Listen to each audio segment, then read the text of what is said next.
Welcome, ladies and gentlemen. Today we are here for another special session with the Global Public Health Connect Network. Today we are going to have a special discussion with one of our experts, Miss Erva-Jean Stevens-Murphy, who is a global health strategist and HIV/AIDS advocate. She's a dedicated public health professional with a unique blend of technical expertise and a passion for social activism. Currently, she serves as the advisor for field support with the Global Program Planning and Field Support Team at the Joint UN Program on HIV and AIDS. Mrs. Stevens supports policy development and guidance for strategic planning and reporting in HIV response. Now, she has a very strong public health background, and today, through her varied experience working internationally, Mrs. Stevens is going to be helping us to discuss the topic cultural adaptation, the key to unlocking global doors. And so I want everyone to grab your pen and stay tuned as we have this very engaging conversation with Mrs. Stevens as part of our professional development session here at the Global Public Health Connect Network. Welcome to our session, Mrs. Stevens. It's great to have you here today. Thank you, Dr. Fletcher. And if can I just say that it's really remarkable that we're having this conversation today with all the things that are happening globally. This is really timely. More of us have the opportunity to be working in a multilateral space and in multicultural space.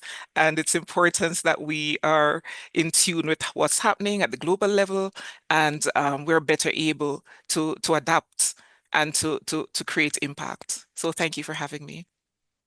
Absolutely, absolutely.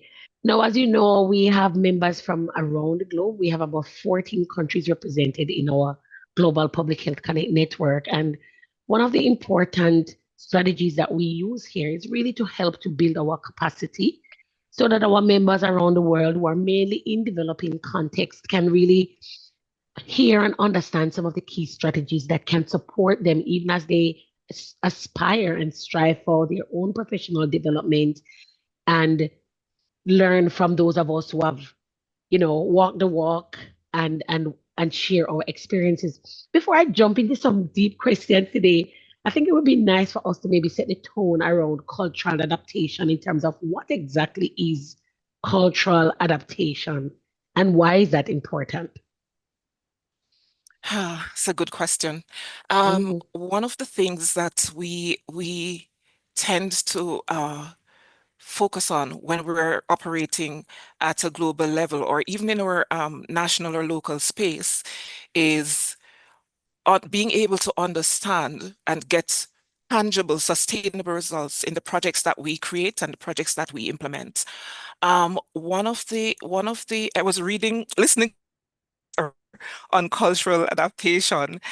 Sorry, I forget the name of the podcaster, but Mhm. he spoke about, how norms are important, how values are important, how the tools people use to survive are important, and how as public health professionals, it's important for us to assume less and listen more and be able to deal with situations with people who did not grow up in the same cultural space, do not have the same tools that we use, do not have the same values. So naturally, to get results, it would be best to understand where those people are coming from, where how different populations in different settings, different subpopulations in different settings, how they operate, what tools do they use, what is important to them in terms of navigating life and functioning. How do they mourn? Simple things like how do they pray? When do they pray? The simple things we need to understand and be able to adapt to ensure that we're not doing for, but we're more doing with. We're doing with to ensure that the impact that we bring to countries, we bring to populations, that they're sustainable and that they're truly integrated into the people's culture. Wow, that is so deep and profound. And before we came online, we were sharing that sometimes, people might be asking, why are we talking about cultural adaptation? Why is it such an important topic? And I'm just reflecting on my own professional experience, early in the days growing up in Jamaica. The idea of cultural adaptation or cultural competency may not have been something that was on my No. radar. It's not something we discussed. And more recently, though, as the last 16 years, I've lived in the Australian context, and the idea of cultural competency has become so much a part of my language, the space in which I work. Funnily enough, I work with Indigenous staff, and one of the things I do is deliver training in evaluation skills and so on. And I have an Indigenous staff member that I'm mentoring. And only up to yesterday, we were discussing around a visit that she's planning to make to an Indigenous community, and she would love for me to accompany her. And as part of that conversation, she mentioned around, certain cultural ways of doing things, ways of being and doing, that she wanted to make sure that I understood that before I actually got there. So that, for example, we are going to be having a discussion. And one of the things she highlighted was the fact that they would pause. And that silence is absolutely critical. It doesn't mean that I need to jump in and say something just because there's a silent pause. And so as you are sharing that definition, that just came back to mind, and just really helping us with this discussion today. I thought it was such a good connection with that experience I had yesterday.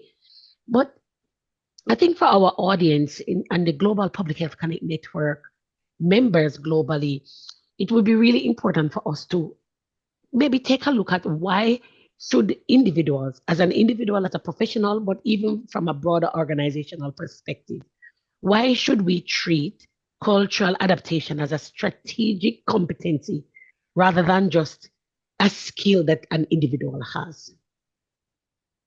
Ah, there is no option. Actually, multicultural diversity has been cited as the foundation for cultural humility, for cultural intelligence, for cultural adaptability. And cultural intelligence is applicable in everyday leadership tasks. So whether you're an individual, whether you're an organization, if you're running a virtual team meeting across time zones, you have to be cognizant. What time do you set the meeting for? What time zone is this country in? Simple things like that. You have to be so aware. Will these persons need to go pray at this time that you're setting the meeting? Will these Mhm, persons need to go have lunch? What is the mhm, culture from those countries? And as you mentioned, growing up in Jamaica, we tended to focus more on this is our culture, and anybody coming in should, or whoever we're dealing with, they should adapt to our culture. When, cultural sensitivity and cultural awareness goes beyond that. It could be as simple as negotiating a budget with a ministry official. What's the culture in the ministry in that ministry? Because you also yes. have organizational culture. Um, Wengel, I was doing some reading last week, and Wengel in 2023 wrote about reinforcing the fact that cultural adaptability is not something you're born with. It's something that can be learned. It's not innate. And w- w- I remember always saying to my mentees, technical competence can get you in the room, but trust determines whether anything gets implemented. Trust determines whether anyone gets moved. I remember in my second or third week in moving from Jamaica to Nigeria, and it was a total different cultural experience. I I I embraced it. I let myself go in it. And later on, as we discuss further, I will talk about how that did not let me lose my values. My values remain the same. But it is important for persons who expect to get long-lasting results, to effect change, to build trust, to be able to understand why people act the way they do, what is important to them, and how do we use their knowledge of their communities, their knowledge of their space to build communication pieces to get strong results when we implement programs. And that has been my mantra. If you only have the technical skills, if you look at some projects hardly fail because of technical skills. It's how they're implemented.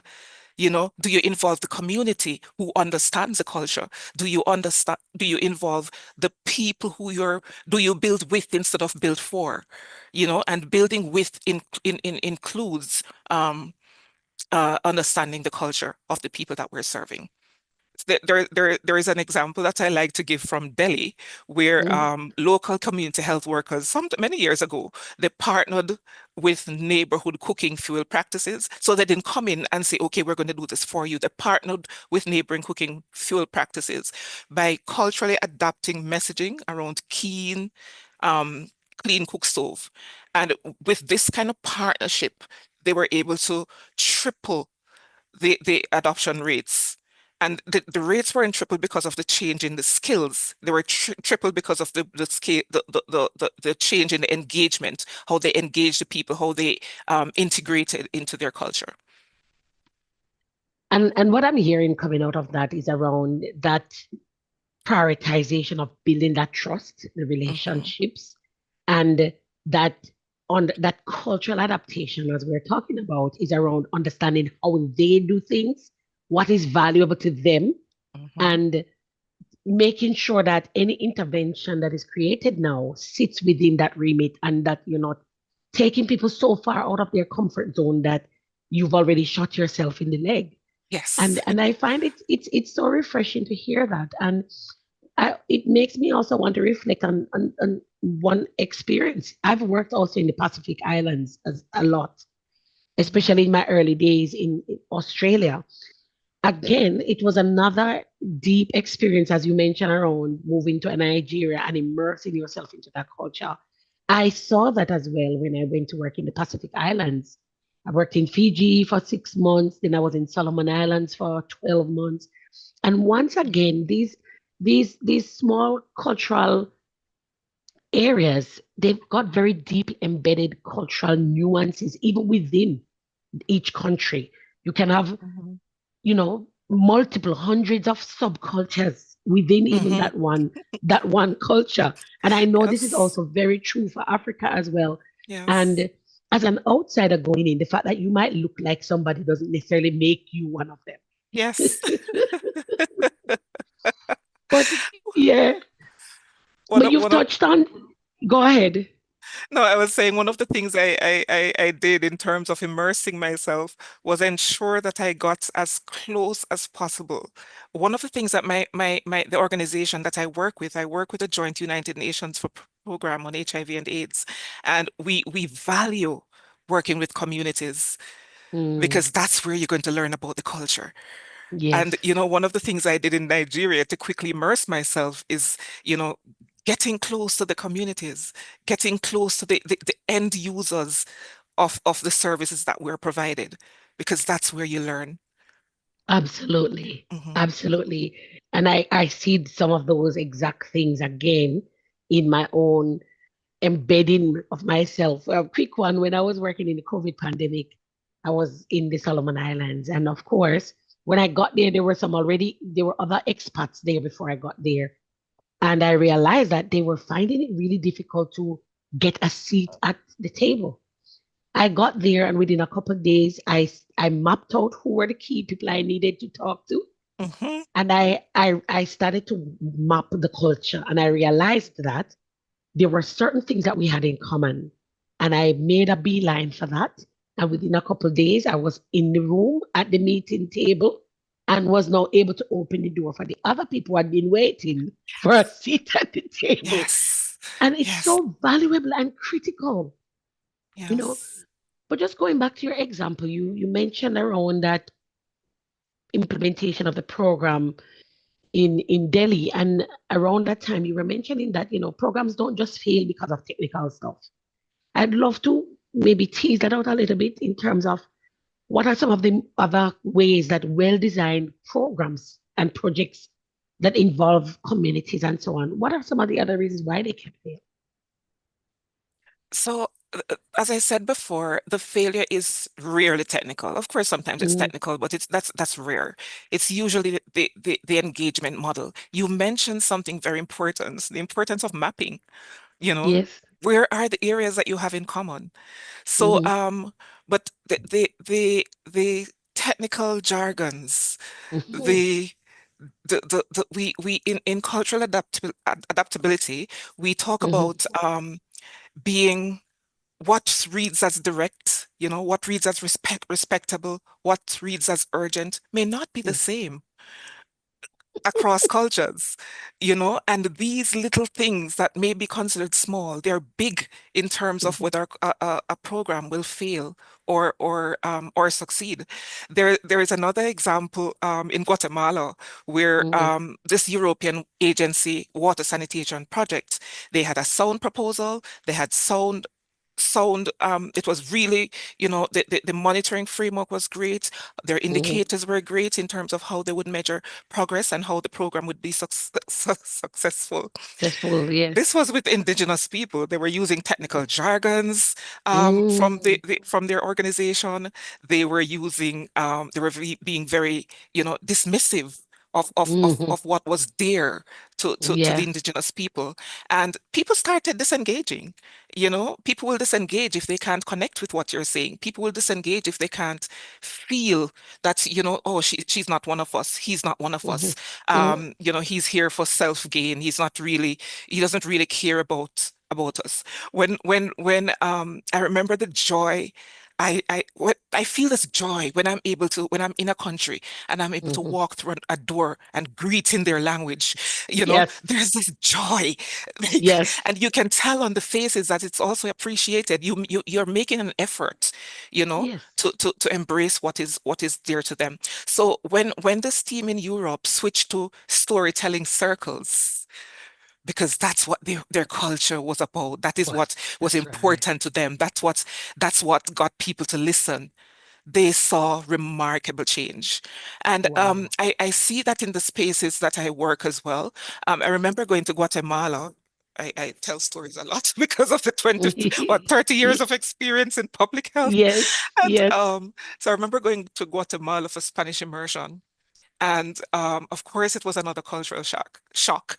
And Yes. Yes. it's the cultural shock is is um is heightened by your experience in public health, where your Hmm. background, where you're coming from. So I had to quickly find a couple Guatemalan, colleagues, friends, Yes. learn as quickly as possible. And that is what helped me to spend the 5 weeks I was able to Mm, spend in Guatemala. So I was still learning. I didn't know half of what I know now, but it's important to understand that without these nuances being addressed, it's likely that the project will fail. I've seen projects they're successful until the main implementer leaves the area, leaves mhm. the country. Then it fails Yes. because it wasn't built into the people's culture. It wasn't built into the community's culture. So after they leave, then there's no reason Yes. to continue. And sometimes we may say that, but people must know they need water. People must know they need this. So why aren't they embracing what I'm saying? Mhm. And we have been in public health together. It's not Mhm. that simple. It's not that No. simple. Yeah. Yeah. So it's around ownership. How did you get them to take Yes. ownership of this? How was the need identified? What involvement did they have in also, Yes. coming up with this solution, and did they contribute to, you know, the legacy? And so this is about Yes. sustainability, Yes. and that is so important. But as you're saying this, and I'm just smiling because I'm just thinking of the years and the mileage we've accumulated. And some people might be listening and thinking, oh, how are they so open to this? Because I know that as professionals, some of us are very well accomplished. People might actually feel fearful about losing themselves. When they go into another culture, they might be saying, oh, so does that mean I give up myself or do I become another person? And this Mhm. is something that I've seen where people think, oh, I don't want to become somebody else. It's also around that balance of power. And I wanted if you could touch on that a little bit in terms of have you ever experienced that or have you seen others who may have experienced that? And how would you advise someone who is stepping out into a new cultural environment for the first time around how do you manage that fear or how do you balance that? Mhm. That's a great question and my favorite question so far because I see it so much in my surroundings. In Jamaica, I grew up in a Christian background, you know, Hmm. and moving to other countries where religion is more diverse, Hmm. its adaptability is extremely important. And Yes. before I left Jamaica, there I worked with, and it was our first time working in the UN system. We Mm. are advocates for human rights. We are Yes. very strong on our mandate around communities and equality um, and equity. And Yes. I saw my colleague at that time being conflicted, and I Hmm. smiled. This is over 10 years ago. And I Hmm. smile every time I pictured and I thought about how she dealt with it. She Hmm. had this universal love. Hmm. I remember her husband was a pastor. Hmm. She had this, she displayed, not just not have, she Hmm. displayed this universal love that just embraced everybody who came through the door. That's And with right. that mindset, with that love mindset, this, this, this, I'm not changing who I am. It doesn't Yes. stop me from loving you. It That's doesn't stop right. me from wanting the best for you. I'm not going to Absolutely. impose my culture on you. That's right. Yes, you come for me to me for career advice. I'm going to give you career advice. I'm going to monitor you. I want you to succeed. And that universal love, I think about it 10 years now. I think about it up until today. So cultural adaptation is about flexibility. It's not Hmm. abandoning one's values or authenticity. Hmm. You know, I hear people say, for example, I could never work in the UN because of, you know, XYZ. And the goal is to connect effectively while remaining grounded in who you are. The strongest global professionals that I know, and you're one of them, Steph, you know, are able to balance identity with Hmm. openness and Yes. flexibility. And I have encountered that I've never felt conflicted, to be honest with you. Hmm. I've never felt conflicted. I had a very good grounding in public Hmm. health. West Indies Yes. School of Public Health. I had a very good grounding in public health. So we dealt with those things. You know, we dealt with those things from on internship. You know, how you Yes. navigate cultures in communities and so on, Yes. in order to get sustainable results. But I've seen it around me. I've seen it around me, and one of the things I also encourage is for in leadership, we usually gain more when we separate values and from style. You know, That's right. um, it's clearly a myth that you're going to lose yourself. You lose yourself and your values if you can lose yourself and your values that easy, you're a little shaky, huh? Yes. So and some people may argue that getting diversity in a group on a project may take longer, but guess what? Yes, it might be slower, you know, but solutions are more durable. Wow. I love Yeah, that. yeah. Absolutely love that. And speaking about diversity in teams, I think the kind of work you do working in an international organization and some of the work I've done as well, working across multiple continents, it means we inadvertently get to work with people from very different cultural, religious backgrounds, sexual orientation, language, and the differences can be even within that one person, there might be 10, 15 different differences Yes. from yourself. And I know how we can sometimes feel so daunted about what's unfamiliar. And can you touch a bit more on what are some of the benefits of actually working in a diverse team? Mhm, mhm. Um, thanks. Thank you, Dr. Fletcher. The I I'm hearing you and I'm thinking and I am Hmm. smiling because I see benefits, 100% Hmm. benefits in working in diverse teams. It helps you to, as a leader, or even as a team member, it helps Hmm. you to learn. You're learning. Yes. You're learning about, you're stepping outside of your comfort zone. You're Yes. learning how how how do this community survive? How Hmm. does this how does this team member want to Hmm. be prefer to be spoken to? Hmm.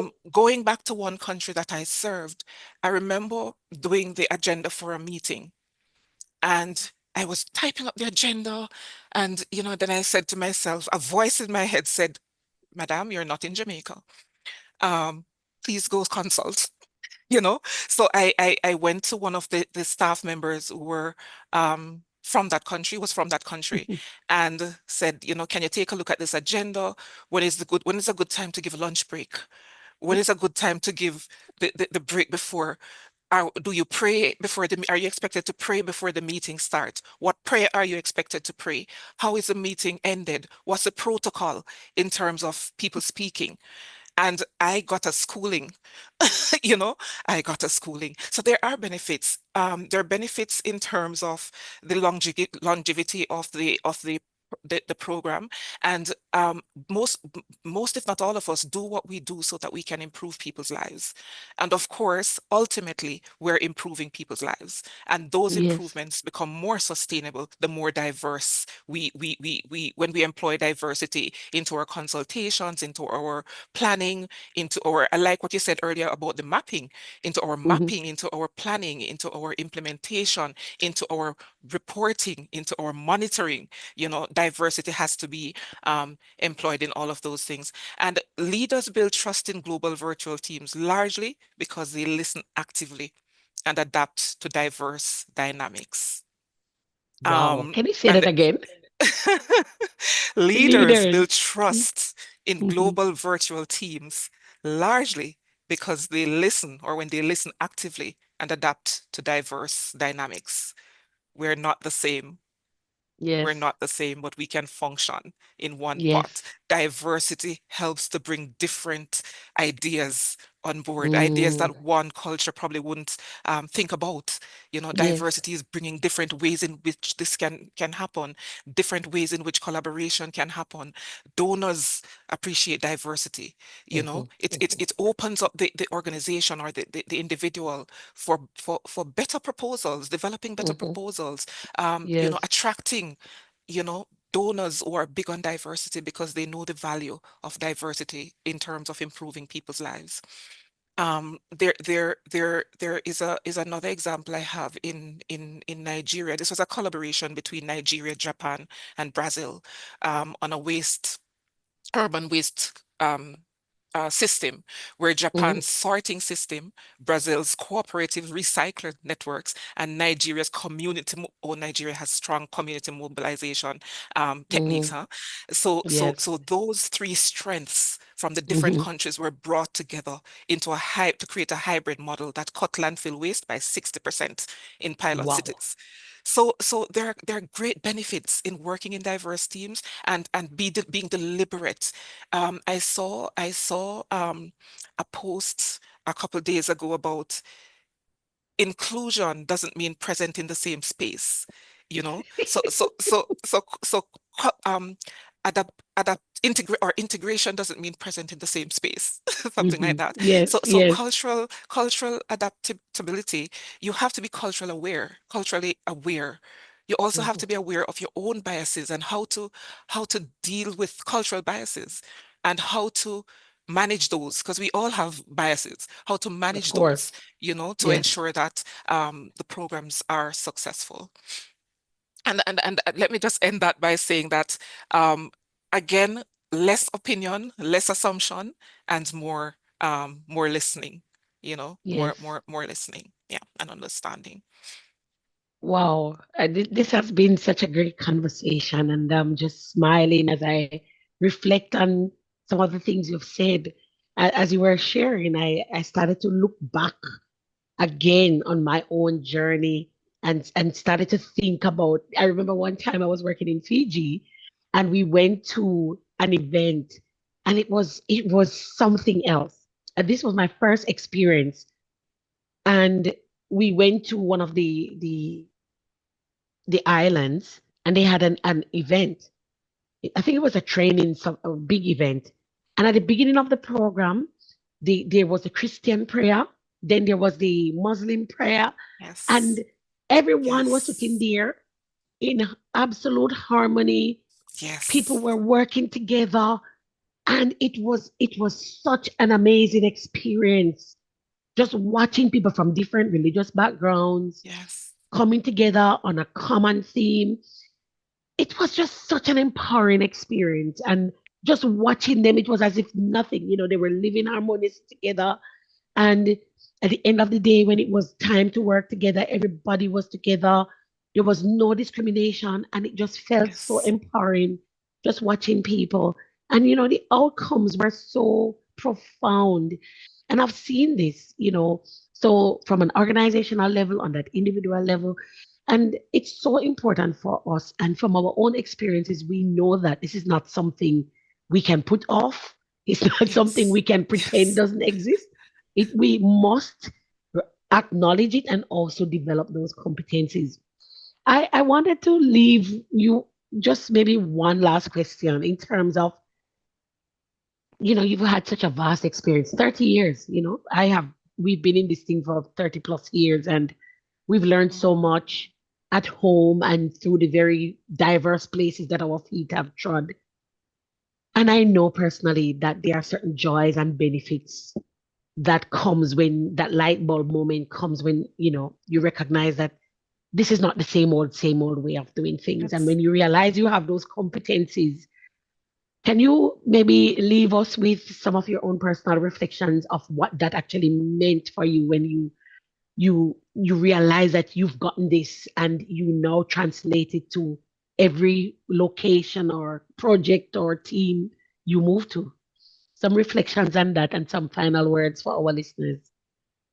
Thank you, Dr. Fletcher. I don't know if you've ever been to a waterfall in Jamaica, and you kind of you went on a path to get there. You know, you're Yes. sweaty, mosquitoes biting you in some cases. You're Yes. you're sweaty, you're tired, and you get to the waterfall and you get under the water and you just let go. Oh, That's the feeling. Like, yeah. wow, this is what global um this is what global working at a global level means. This Mm-hmm. is what flexibility means. This is what sustainability looks like. This is what Mm-hmm. influencing global norms and global standards look like. Mm-hmm. And I rest on the fact that, cultural adaptation is not about changing who we are. It is about expanding how we connect. Mm-hmm. When we learn to navigate cultures with respect and openness, we unlock global doors to leadership, to innovation, and of course, meaningful and sustainable impact. And for me, with that, people benefit, people's lives improve, which is our ultimate goal. Wow. What a beautiful point to end on. It's not just cultural adaptation, is not just about change, it's not about changing who you are, but allowing yourself to expand your understanding of other people's Yes, circumstances, other people's yes, identities, behaviors, beliefs, and understanding without changing who you are, losing yeah, sight of your own values, but yes, also giving people that opportunity to be themselves without making them feel uncomfortable. yes, This is yes, absolutely. such an amazing tone to land this on. And I'd love to wrap up by saying to our listeners, I do hope that our session today has motivated you around thinking about your own practice, in your own location, in your own organization, because cultural competency and adaptation is not just about the organization, it's also about your own adaptability to changing cultures, changing environment. But at an organizational level, it's also very critical and important for us to consider what this means from a strategic perspective. Mrs. Stevens-Murphy, thank you so much for sharing such deep insight. Your experiences are really, truly encouraging and quite motivating. And I know that we will be hearing from you again. And I can't wait to hear some more of those amazing stories. So, for our audience, I do hope you enjoyed this. Please leave us a comment to let us know what are the key takeaways you are taking from our session today. And we will see you next time for another session with our Global Public Health Connect Network. Until next time, stay well and take care. And we'll see you back for another session. Bye bye for now.